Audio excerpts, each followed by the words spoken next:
Now, the technique for a left-handed curve, because the curve is going to the left, in this case I've drawn out the flame belly again, this technique is a little bit different. And the reason is because you're not only going to have to depend on the turning of the brush, but you're also going to have to lift your elbow as you come around it so that you're able to finish that curve out. By lifting your elbow, I'm holding the brush like this and my elbow is kind of down against my side. You might even be able to see it in the clear coat on the surface I'm painting on. As I'm coming around here and I have twisted that brush, and if I need that to finish up, I'm going to have to lift my elbow. This is all I'm doing. All I'm doing is lifting the elbow. I'm not even twisting the brush. I'm just lifting the elbow.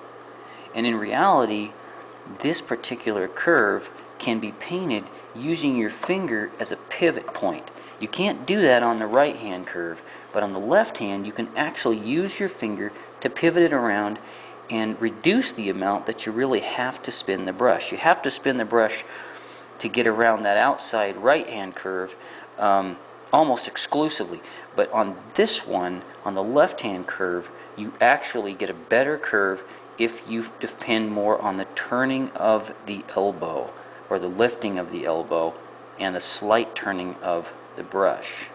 Because think about it, as I'm going around this thing, if I'm depending completely on turning it, then the brush has to spin completely around.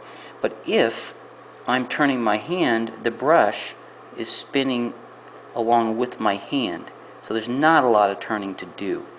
So I'll try to demonstrate that one next. But it's the same idea though. You're going to drive that car around. So when you start the line, you want to make sure the edge of that brush is right on that line and pointing in the right direction. And as always, make sure to anticipate the curve and be turning the brush early. Not too far, but you need to be thinking in terms of where am I going and turning that brush early. Watch the front of the brush to make sure that it stays aligned with that line. If your brush is aligned with that line and you're moving smoothly and not stopping and starting, it's going to be a smooth, nice curve. You don't have to worry about what the line looks like behind what you're pulling. You just keep pulling, and when you stop, you look back, you'll see, hey, that's perfect. Wow, that's pretty cool. Okay, left hand curve. Pinky goes right here, and I'm going to start it here. We're going to spin the brush just a bit just to make sure that we're on the line, and we're just going to start spinning and turning against that pinky. And lifting the elbow and continuing to spin the brush, and we come around and we stop.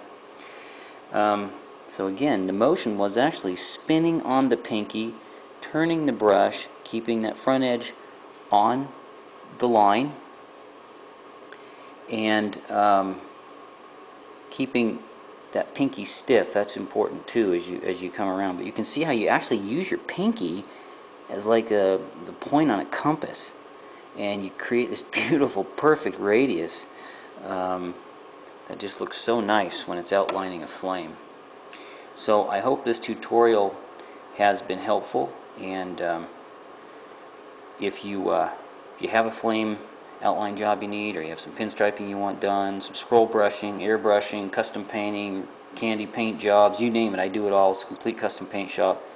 Give me a call at 1-888-237-4486. That's a toll-free number. Or else you can find me on the web at harleycustompainter.com. Thanks for watching.